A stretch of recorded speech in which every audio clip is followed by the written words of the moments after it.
everybody, and welcome back to my YouTube channel, The Grad Med Journey.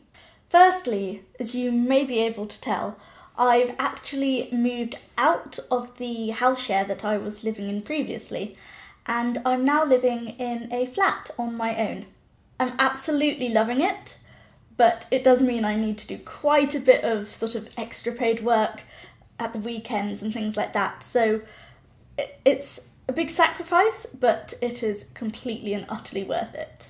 Now, moving on to today's video, I have a slightly different sort of video that I've never really done before. If you've watched any of my videos about the UCAT, or when it used to be called the UCAT, you'll know that I will always recommend Medify to help you prepare for the UCAT, because it really benefited me when I sat the UCAT. Now, I appreciate that it's all very well me telling you how amazing Medify is, etc, etc, but there's nothing quite like sort of seeing for yourself exactly what it does and how it can help you. So that's why today, in partnership with Medify, I'm actually going to be doing a timed mock on the Medify website so that you can see what you can expect from the mocks, the feedback that you sort of gain, and hopefully how useful it is. I'm going to be doing this under basically exam conditions, although the difference is that although I'm sitting this under the same timings, etc, and I've got just plain paper here with a Sharpie pen, basically I will be showing you how I approach some of the questions, just so that you get an idea of how I approach them, any tips and tricks I might have, and hopefully it might help you. Now, obviously I can't sort of spend the whole 2 hours going through every single question with you, so I am going to sort of fast forward a lot of the questions from each section, but I'll probably show you about 5 questions from each, and I'll try and choose some good ones so that I can explain to you how I've done them. Please bear in mind that I did sit the UCAT when I was applying for graduate entry medicine all the way back in 2016, so it's been about 3 years now since I sat the UCAT, and obviously I did a lot of preparation for the UCAT back then, or it was still called the UCAT, but now, obviously as a med student and sort of working at weekends, I don't really have the time to prepare formally, so yeah, please bear in mind that I haven't done a lot of practice. I've done a little bit here and there, but not a huge amount, and this is definitely not going to be sort of the best score that I could possibly achieve. I would need to work a lot harder, but hopefully this will be interesting for you. So as you can see, I am on the Medify website. I should already be logged in, so if we just go to UCAT, simulate, take a mock exam, and you will see that I've not sat any of the mocks yet. Got an external keyboard. I don't have an external mouse, but it should be okay. Ideally you would practice with a proper mouse, but that's okay. Desktop, laptop only, and again single use. Okay. So, I'm just going to go for the UCAT Mock 1, because why not? Here we go. Mock exam is presented in 5 separate sections, each with the same time limit. 1 minute to read instructions, 21 minutes, 1 minute 31. If you've done any sort of preparation, you will hopefully be aware of the different timings and sort of have ideas in your mind of how you're going to go about it. So that should be okay. Okay, right.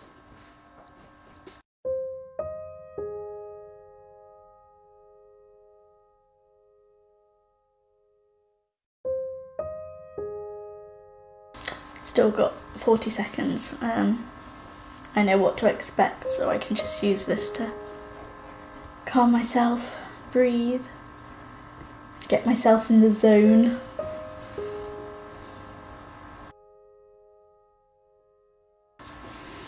Okay, let's go.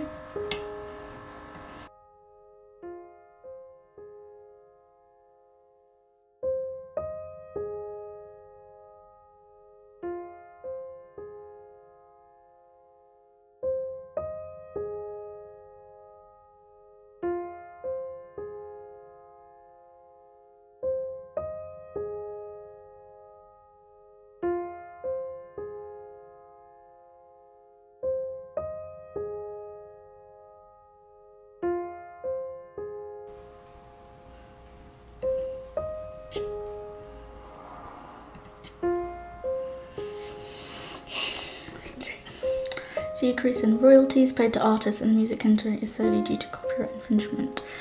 Okay, so I'm going to skim read and look for royalties and copyright infringement. So here we go, copyright infringement.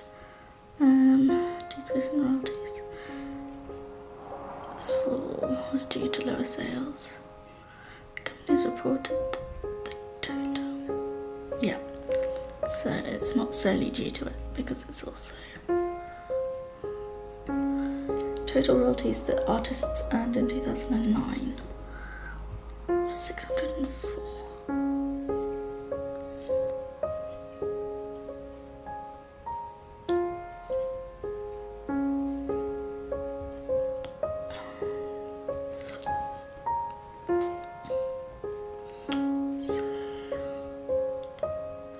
So 618.2. No, so that's false.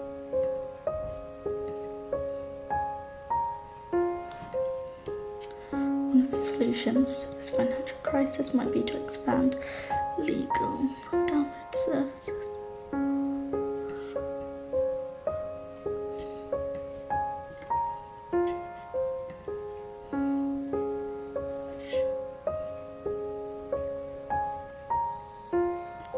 So I don't know whether it means whether expanding legal download services would be the same as developing.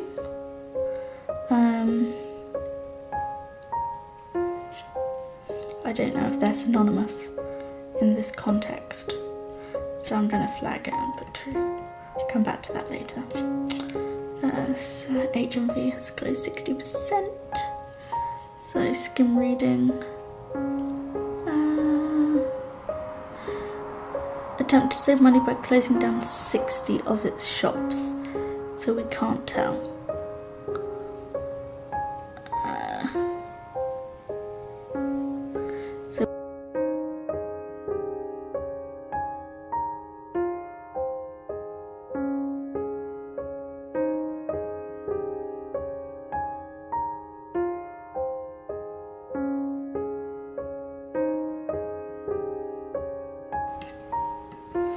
Okay, true, false, can't tell. The app will work on Android devices. Okay, Android.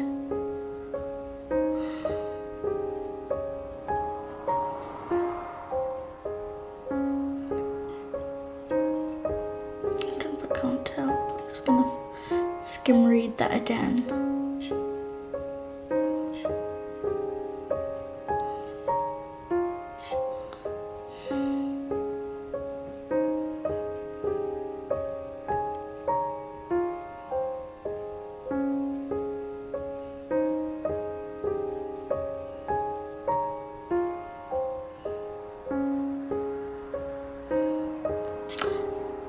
Hang on.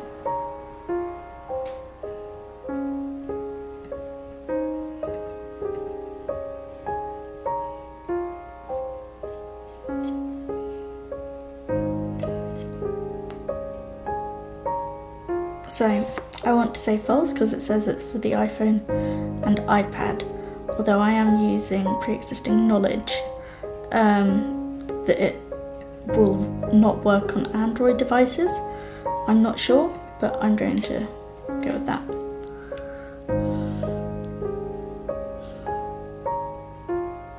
I think that's true, because it says it's a Christian ministry.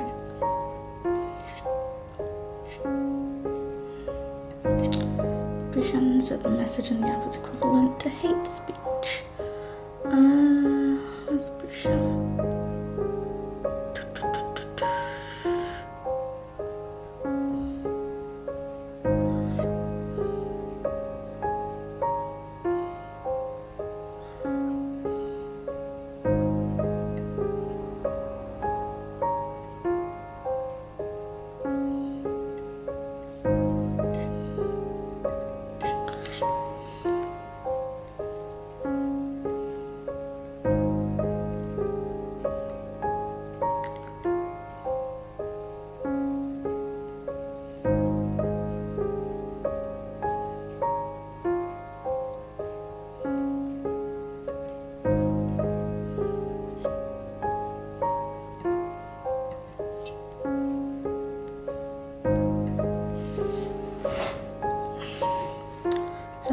3 minutes and I've still got 11 questions.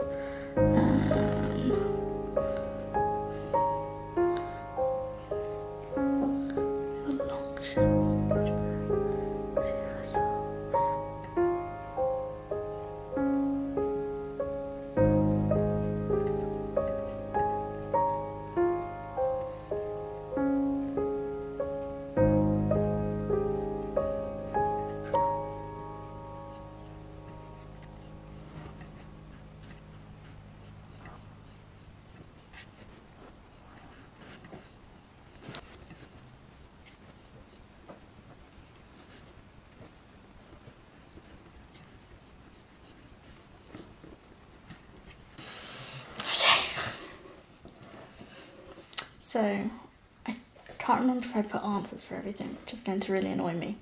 I hope I did, but I have a feeling I didn't. But I'm quite surprised that I managed to get through most of them. I know I've flagged them, but we'll see. So what's the next section? Decision making. Okay.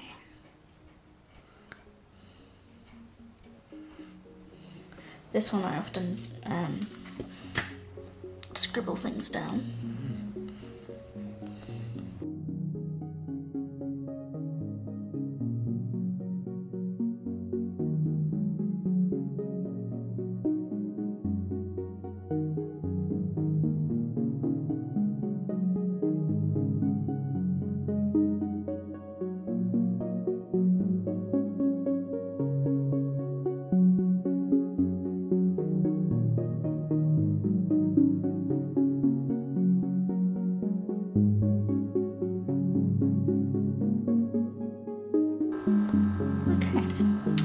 Adults can be either long-sighted or short-sighted, of normal vision. Statistically speaking, they have a stronger prescription in their left eye, whereas those who are long-sighted tend to be the opposite.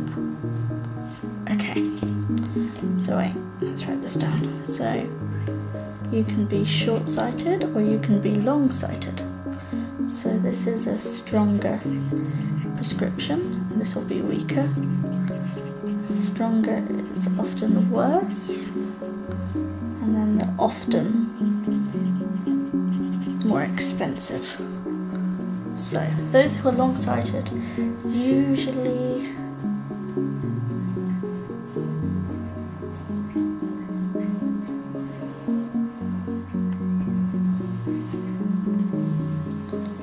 no, sorry, false. A short-sighted person, yes, that's right. A person with a strong prescription will pay more. Not necessarily. A long-sighted person, I mean, they might do.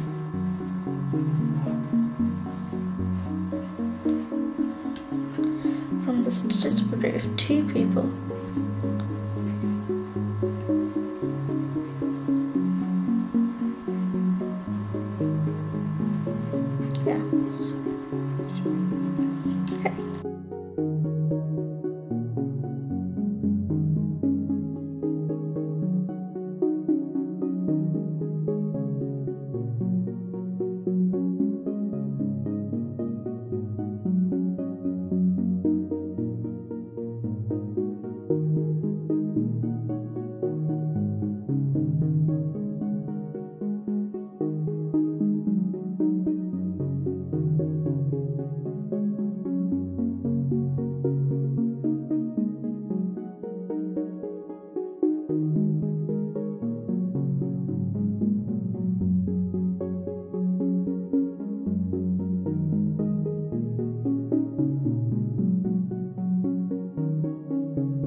this is Janus, so if that's his right arm and that's his left arm, he's got Cassidy, and then Sam.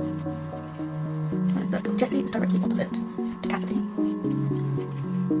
Zara is not linked to Jessie by either arm. There's 6 people, so 1, 2, 3, 4, and then I've also got Zara and Xavier.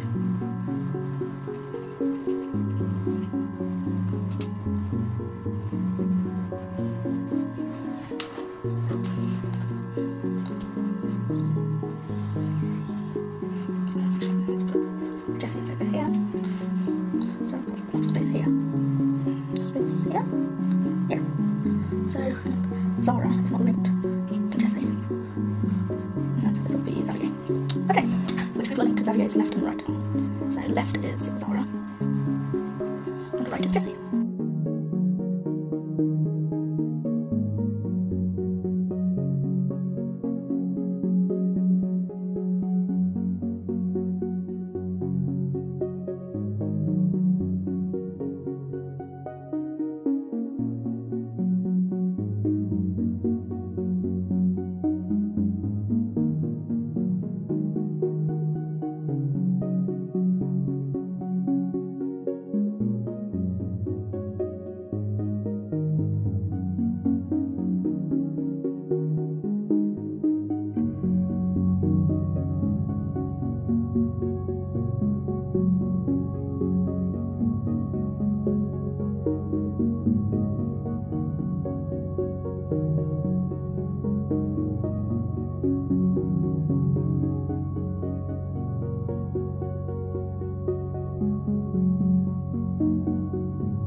Okay, so I realised that from this point onwards I didn't actually speak when I was recording, so from this point onwards it's going to be a voiceover.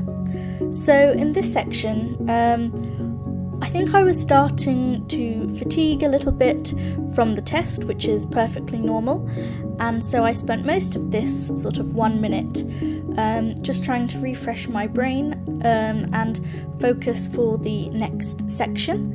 I think I was a little bit frustrated with myself because I hadn't managed my time efficiently, and there were quite a few questions at the end of the decision-making section that I could have got right if I hadn't spent so long on some of the harder questions. But I just wanted to try and forget about that and start focusing on quantitative reasoning.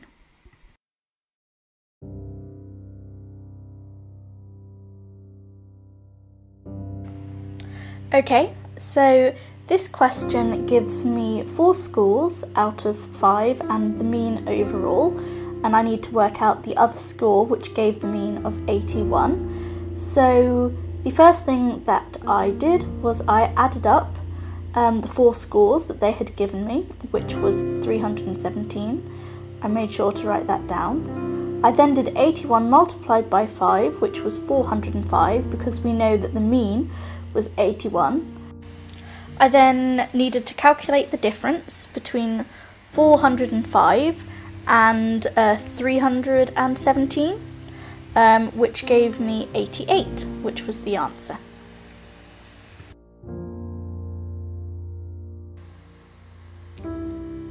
Okay, so for this next question, I've been told Mary's made 8, which is only 11% of how many was needed.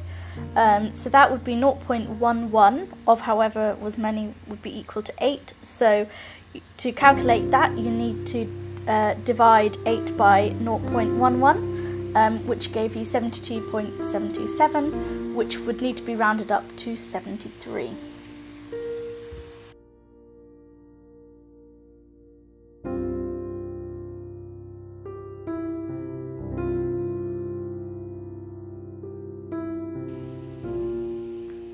Okay, so for this question we've been given a table which is quite common.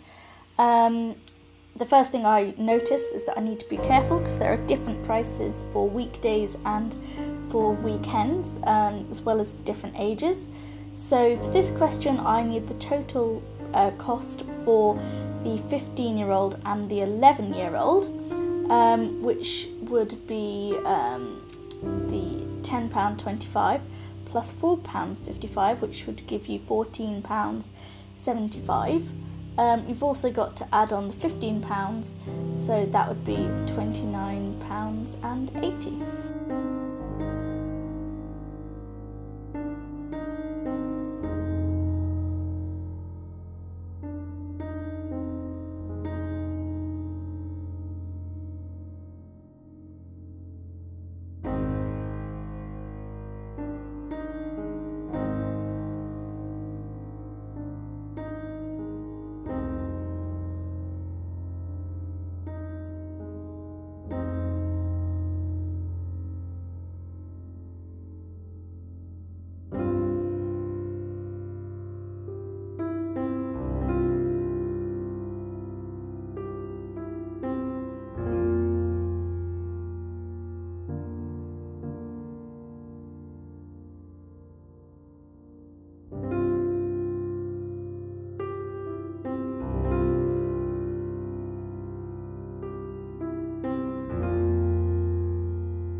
So again, by the end of that section, I hadn't completed anywhere near as many questions as I had wanted to, and as with any exam, momentum was starting to sort of fade. I think that if it was the real thing, adrenaline would have kicked in a lot more, and so I wouldn't need to rest quite as much as I did.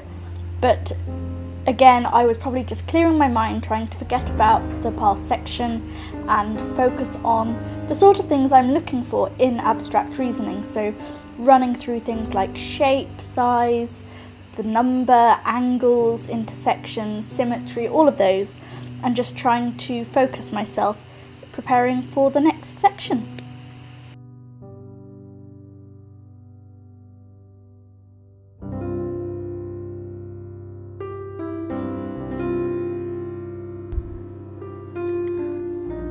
Okay, so I know that the first thing that jumped to my mind when I saw these shapes was intersections, because all of them have intersections, and the most likely option is that it's to do with the number of intersections in A and B. So I think I counted them, and in set A I found 8 intersections, and in set B I believe I found, it was either 6 or 7, let me just count them.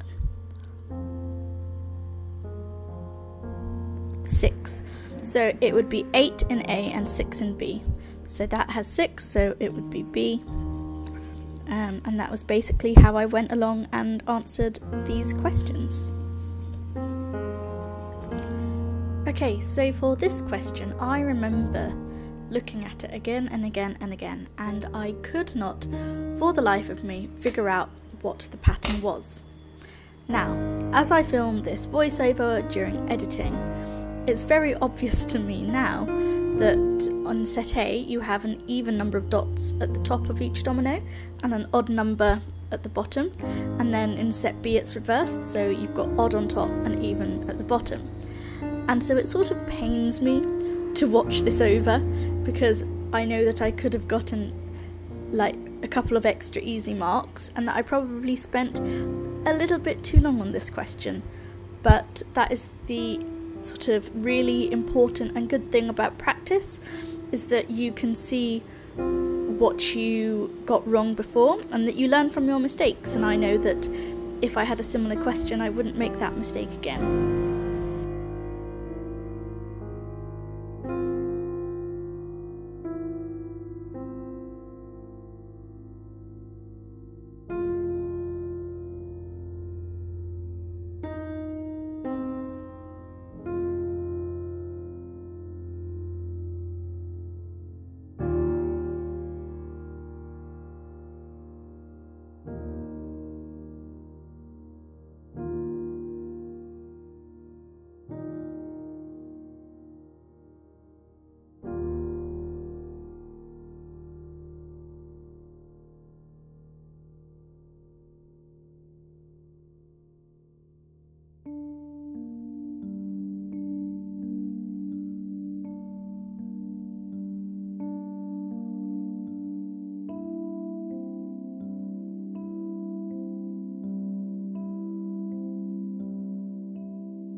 So, I had finally finished the abstract reasoning section, and it was finally time for my favourite section, which is situational judgment.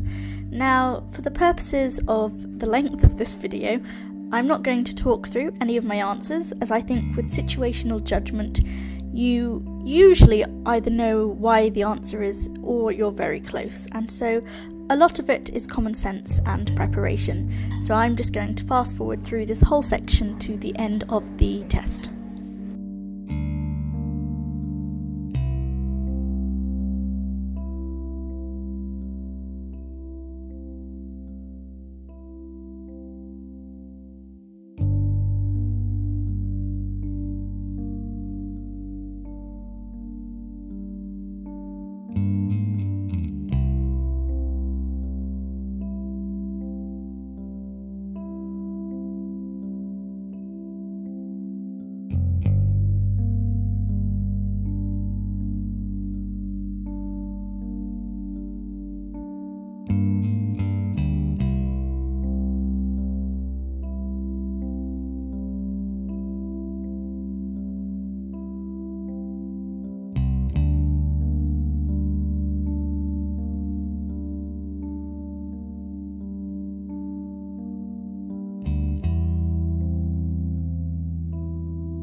Okay, so as you can see, I finished the situational judgment section with over 10 minutes spare, and I always do.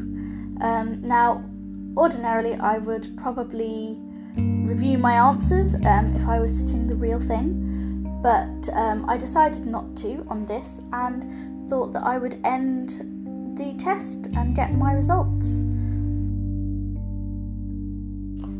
So it's actually gone 1 o'clock in the morning, and I really want to go through these answers in a bit of detail and really look into the feedback, just so that you can get an understanding of what the feedback is. But as I said, it's quite late now, so what I will do is I will come back probably tomorrow evening and we'll go through the results. I will see you soon.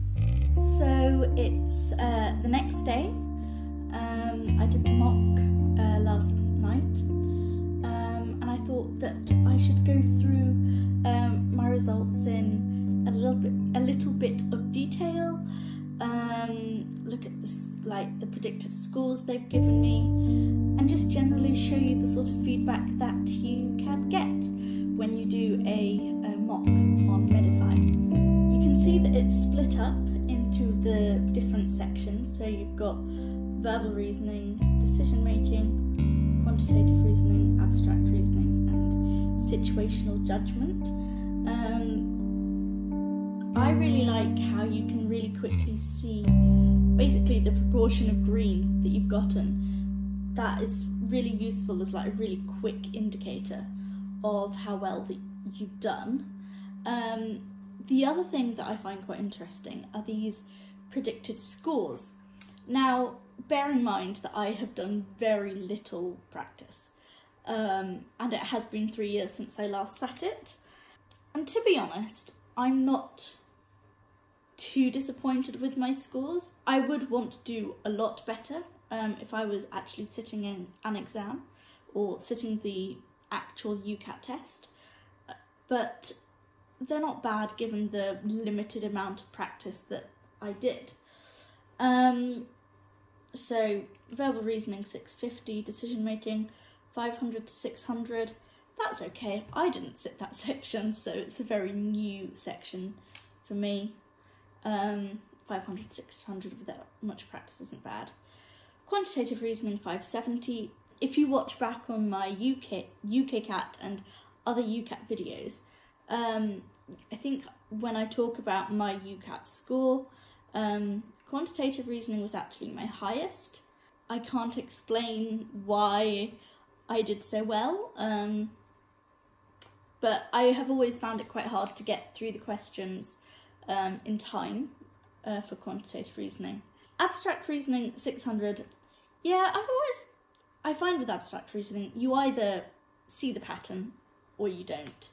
And it's partly luck, I think, on which patterns and sort of the rules that you get given, because you can get some really nice rules, or some of them can be really complicated and say like a square is worth 3 points and a circle is 2, and you can get really weird sort of combinations, which can be quite difficult, and I think a lot of it can, well, and I think a significant proportion of your score does depend on luck and the pool of questions that you get given on the day, which are obviously taken from a large bank to make sure that not everyone gets exactly the same questions, because that wouldn't be fair.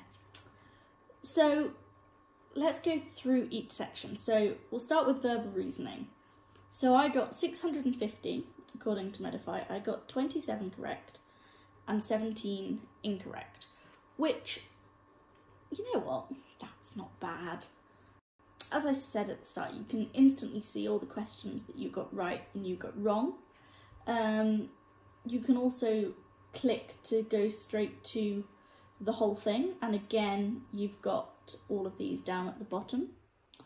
It shows you the whole of the passage and the answers with the popularities, shows you which answer you put, which one was the correct answer. and then it will go through the reasons as to why each answer was wrong and why the right answer was correct. And then at the bottom it has a time, so it says you spent 1 minute 6 seconds. The mean average for the correct response is 50 seconds. So this is really useful, and as you can see, it's in quite a lot of detail. So, I mean, if we just go to, it's the same passage, but as you can see, I just clicked at the bottom on the first wrong question I got.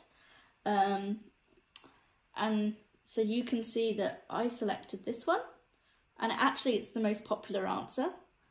The correct answer is the second most popular. But let's see. Let's see why my answer is wrong. So in a 2006 follow-up study, the same team suggested that the violent death rate in Iraq was not only consistent with the earlier estimate, but had increased considerably in the intervening period. So they've expanded on this, and so therefore we are told that the discrepancy suggests an increase in violent deaths in the Iraqi war since 2004. We are not told anything about how serious the discrepancy was first assumed to be. So more information would be required to determine whether this is true or not. Okay. So,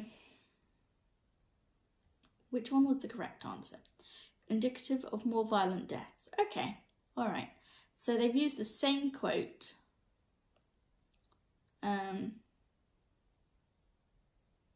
Okay, so actually I can see why a lot of people would get that wrong. This question is looking at information from the second paragraph, and the wording is very subtle. Worse than first assumed versus indicative of more violent deaths. Now, I think that this is quite a good example of not sort of using your own knowledge to come to the potentially wrong conclusions because you are not assumed to have that knowledge. Also, it really clearly shows how subtle some of these questions can be. Alright, so moving on to the next section. There are different ways of doing it. You can just scroll and select decision making and go through question by question. You can return to the overview and select just the questions that you got partially correct or entirely wrong. So for this section, it says that I got a score of 500 to 600, which I'm not too fussed with, mainly because I didn't actually I did sit the section, but I didn't prepare for that section. I'm not too fussed. For the ones that I got right, for the ones that I tried to answer at least, I either got fully right most of the time, a couple of partially incorrects, and 1, 2, 3, 4, 5, 6 completely incorrect of the ones that I attempted to answer. But there are 8 questions here that I hadn't even attempted. And that really, really shows the importance of your time management and making sure you're not spending too long on questions just for the sake of getting them right. And if I was to sit this again, I would definitely try and keep a better eye on the time, because I've not answered 8 questions and that's really not good. It's more like 9, because I doubt I had even finished reading the question in 4 seconds. So this really shows the importance of time management. So we'll quickly run through some of the ones that I got partially correct and wrong. Students must meet some requirements. Any new team member must not have played. Okay, I remember this one. So it shows you the ones that you got right with the green box around it, and it shows you the one that you got wrong. And so because I got, 4 right and 1 wrong, it was partially incorrect. So the one I put here was a student could join the team without meeting any requirements in certain circumstances. It says that all students must meet some requirements. So I misread that. Like, there's one question here where it says I spent 202 seconds on it, which is just silly.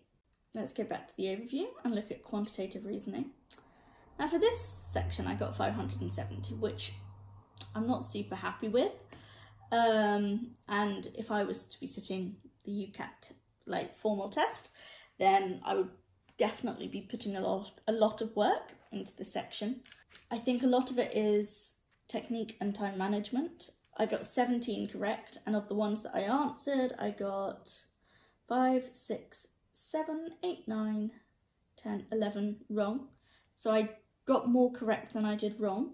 The ones that I got wrong, again, I've got 62 seconds there, I've got 72 here. That one, and even some of the ones I got right, I've spent a lot of time on. I think for quantitative reasoning, you've only got 30 to 40 seconds per question, which is really not a long time. And if you just take 30 seconds, 148, that's nearly 5 times the amount of time I should have spent on it. And okay, yeah, I got the answer right on this occasion, but could I have gotten an extra 3 questions right later on if I hadn't have spent so long on that question? Who knows? So I think the timings are really interesting. You can also look at the other questions. So if we take the very last question in this section, you have the question, so it's a Venn diagram. How many pupils have been to the USA but not France? So you'd sort of go, okay, USA, you've got 20, 16 minus 1, so that's 15, 18 over 3 is 6, so 15 over 6 is 21, 20,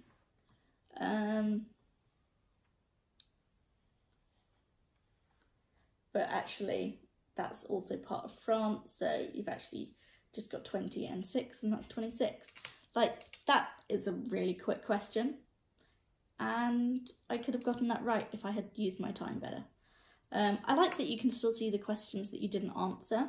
I think it reinforces the message that there are going to be easier questions later on that you can use, and that you shouldn't sort of spend too long on one question. So the next section is abstract reasoning. They gave me an estimated score of 600, which it's not terrible. I would want to do a lot better if I was applying to medicine this year. It's not particularly competitive in terms of the score, and I'd want to be aiming for at least 650. I mean, at least 650 in all of the sections. More like 700 if you really want to stand a chance, especially for graduate entry. But 600 for not a lot of practice and being quite rusty, you know, it's not too bad. If we look at the sort of overall summary, I'm quite impressed with how I've put an answer for every question. I can tell that for some of them I spent a little bit of time trying to figure out what the pattern was, and couldn't, and so decided to move on. Well done, Pass Joe. Sensible choices. So that's quite good. I like how even at the end, when I was running out of time, I put answers. Just needed practice, I think, for this section. So let's look at a couple of the ones that I got wrong. Now, I'm not going to look at what it says. I'm going to basically cover it up. I don't want to know what the pattern is like yet. I want to see if the next day, with a fresh pair of eyes, I can figure it out for myself. Because if I look back, I spent, how many seconds? Let's see. So I spent 51 seconds trying to figure out this pattern, which is a long time. You really only want to spend 10, maybe 15 maximum trying to figure out your pattern if you want to finish all the questions. So for me to spend 51 means I was probably getting quite frustrated. If I worked through it out loud, the first thing I would do would be to add up each one. So 7, 3, okay, maybe prime numbers.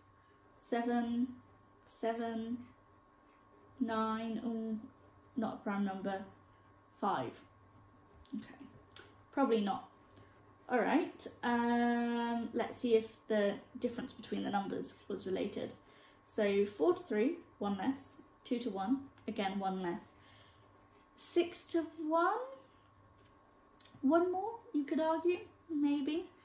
2 to 5, no. So that one ruins the pattern, so it's not going to be that. What have I not done? Odds and evens. Okay, let's go with, okay. Aha, this one looks hopeful. So set A, you've got 4 on the top, 2, 6, 2, 4, 2, they're all even. 3, 1, 1, 5, 5, 3, they're all odd. Now, it's usually the direct opposite. So yeah, set B, you've got odds and on top and then evens at the bottom. I don't know why I didn't see that. Kind of frustrating. I lost, let's see how many questions I lost because of that. 5. So yeah, not great. But you know what? It can happen to the best of us and it just requires practice at the end of the day. So moving on to the final section, which was the situational judgment. Let's look. So according to this, I got a band 1. It has some asterisks here, and it says if you're taking the UCAT in,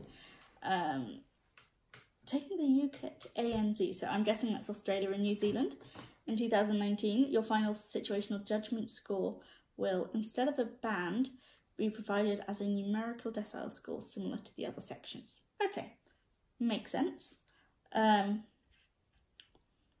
Don't know why we still use the bands here, but I guess it's a good way of stratifying people. To be honest, I'm quite happy with this. I got 44 correct, 21 partially correct, which means I was sort of one either side of it, and then 4 completely incorrect. I'd be interested to see what those are. So, I mean, yeah, it's pretty much the same format.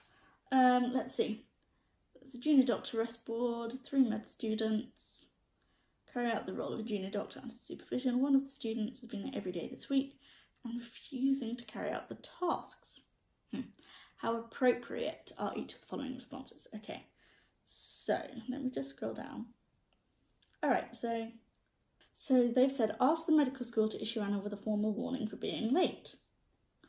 Okay, so it's interesting that the answer that I put is the most popular.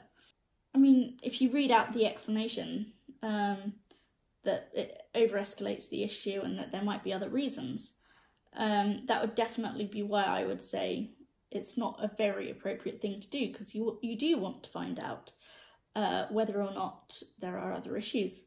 The reason why I think I probably put appropriate but not ideal was because it's appropriate in that as a medical student, you have a duty to sort of attend, and if you're not able to attend, you sort of have a professional duty to let them know that you're going to be late or provide an explanation if possible.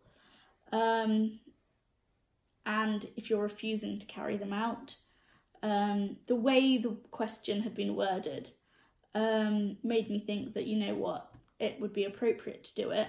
Not ideal. I think there were better ways of doing it. But I thought, you know, that was okay. But conversely, I completely agree with their explanation. There may be other reasons, and that you should definitely have discussed it with her first. I think I was sort of debating whether or not to go between appropriate but not ideal and inappropriate but not awful. I think the message with this one is you don't need to escalate things that far immediately. You need to approach the person first, talk to them in private, maybe give them like a warning. You don't need to go straight to like the formal legal side of things. The other thing, which is on this homepage, is I like these neat little scores where you can see sort of on the bell curve where you sit, and it is nicely colour-coded. So green if you're more than 1 standard deviation above the mean, blue if you're within 1 standard deviation below the mean, and whether or not you're more than 1 standard deviation away. So I think that's quite nifty and clever. I think the colours are quite subtle, but it's nice and it matches with the rest of the theme of the website, so that's good. Now the other thing that I really like is that you can actually come back to these questions at any time. So if I was to, as I've done today, I came back to look at these results today, even though I took the mock yesterday, and I think being able to go back and look at the questions you got wrong, maybe at the start versus at the end, would be really useful. They have 8 full mocks on this website, plus many other mini mocks. And I think doing a mock at the start and then every so often, maybe doing once every week, or depending on how long you're practicing for, doing them relatively regularly, you can see how you're improving. And after so long, you won't remember the answers or the questions. Like, I could probably go back to these in a month, look at the wrong questions, and not remember the right answers. And so it's a really good way of seeing how much you've improved. But I also like how you can't actually resit the whole mock, because I think that would be unfair to you, because you would think that you're doing better than you actually are. Having so many questions on Medify, in the learning section, the practice section, in the mini mocks, in the full mocks, is really, really useful, because you don't know what it is, and it's a lot more realistic to the real exam. So I hope this video has given you an insight not only into how much I've deteriorated in my UCAT abilities, but also into how you can use Medify to help improve your score, help you practice, find your areas of strength, your slightly weaker areas where you can improve, your time management in a mock setting, so that ultimately you can achieve a higher score. I'd like to thank Medify for making it possible for me to film this video. Be sure to check out Medify's website in the description box below. And if you have any questions about the UCAT, or applying to medicine, or studying graduate entry medicine at Warwick, or anything like that, feel free to contact me. You can either message me on Instagram or Twitter, or you can join my website where I have some forums set up, and you can post in there, leave a message for me in there, or speak to other people. I'm always here to help you guys. So as I said, if you have any questions, please don't hesitate to contact me. Going back to my website, I've noticed that quite a lot of people have started to sign up to like the group membership function that I set up on there. So if you are applying to graduate entry medicine, or even just thinking about maybe doing it, be sure to sign up. The link to my website is in the description below, and you just need to go to members and register. And that way you can hopefully talk to people who are in the same situation that you are. Thank you all so much for watching. I really hope this has been useful, and I shall see you next time. Bye.